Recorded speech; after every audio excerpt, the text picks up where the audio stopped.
మా వృత్తి, మా హక్కు, మా పోరాటం. జీవో 396 రద్దు కావాల్సిందే.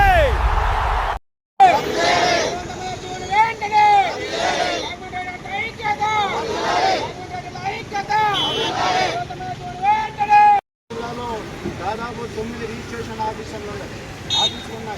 దాంట్లో 200 మంది పైగా డాక్యుమెంటేటర్లందరూ కూడా పనిచేస్తున్నారు. ఈరోజు వీళ్ళందరినీ కూడా తొలగించడంలో కేంద్ర ప్రభుత్వం, రాష్ట్ర ప్రభుత్వం ఒక విషయం మనం ఆలోచన చేసుకోవాలి. ఈ రాష్ట్ర ప్రభుత్వం, కేంద్ర ప్రభుత్వం PPP 3 కీల విధానంలో ఈరోజు అన్నింటినీ కూడా ప్రైవేట్ పరం చేసేసి ప్రైవేట్ వాళ్ళకి అప్పచెప్పే పనిలో ఉన్నాయి కేంద్ర ప్రభుత్వం, రాష్ట్ర ప్రభుత్వం.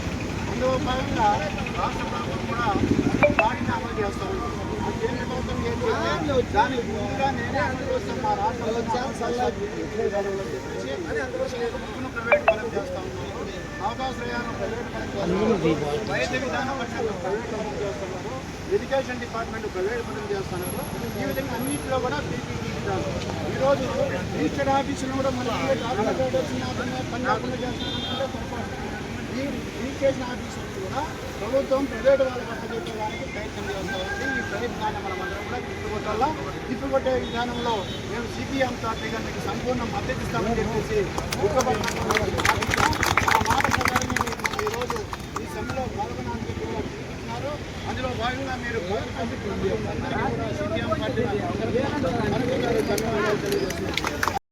ప్రజలకు అనుకూలంగా ఎవరైతే కక్షిదారులు ఉపయోగంగా అనుకుంటున్నారో వాళ్ళకు అనుకూలంగా ఉంటూ మీరు చేసే సేవలకు గాను వారి ద్వారా కొంచెం ఫీజు రూపకంగా అంటే వృత్తిపరంగా తాను ఖచ్చితంగా వృత్తిపరంగా తాను సంపాదన ఎంత చేయాలనే వృత్తితో వారు ఇచ్చినప్పుడు తీసుకున్నారు తప్ప ఇక్కడ ఎవరిని కానీ బెదిరించి కానీ బతిమాలు కానీ ప్రలోభలకు చేసి తీసుకున్న వ్యవస్థ కాదు ఇది అని అప్పటి నుంచి నిరూపించబడింది.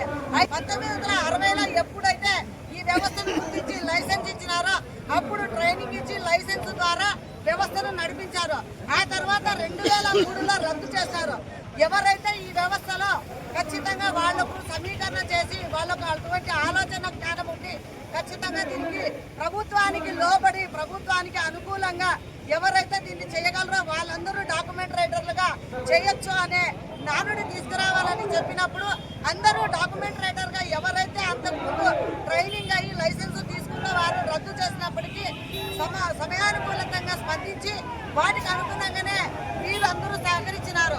అలాంటిది 2003 తర్వాత ఇప్పుడు పూర్తి వ్యవస్థను తీసివేస్తాము అనడం సమంజసం కాదు.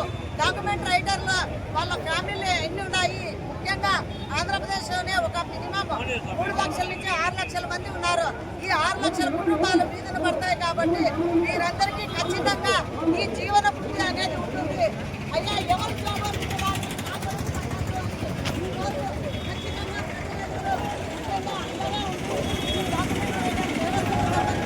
వ్యక్తులకు అండగా ఉండాలి.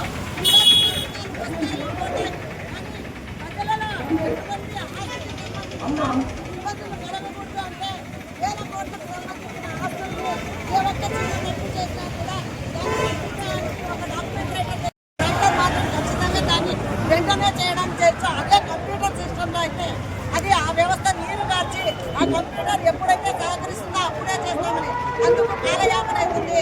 ముఖ్యంగా ఈ వ్యవస్థలో ఇది లోటుపాటు జరిగితే న్యాయ వ్యవస్థకు పోయి పోరాటం చేయాల్సి వస్తుంది. ఆ న్యాయ వ్యవస్థ కూడా దీనికి మద్దతుగా ఉంది. కాబట్టి ఖచ్చితంగా ఈ డాక్యుమెంట్ రైటర్లను నిర్లక్ష్యం చేయక వారి కడుపు పట్టక ఈ ప్రభుత్వం ఏ విధమైన విధానాన్ని తీసుకుందో దాన్ని విమర్శలకు పాలకుండా విభజన చేయకుండా సమన్వయంగా కలుపుకొని ముందుకు పోవాలని కోరుకుంటున్నాం.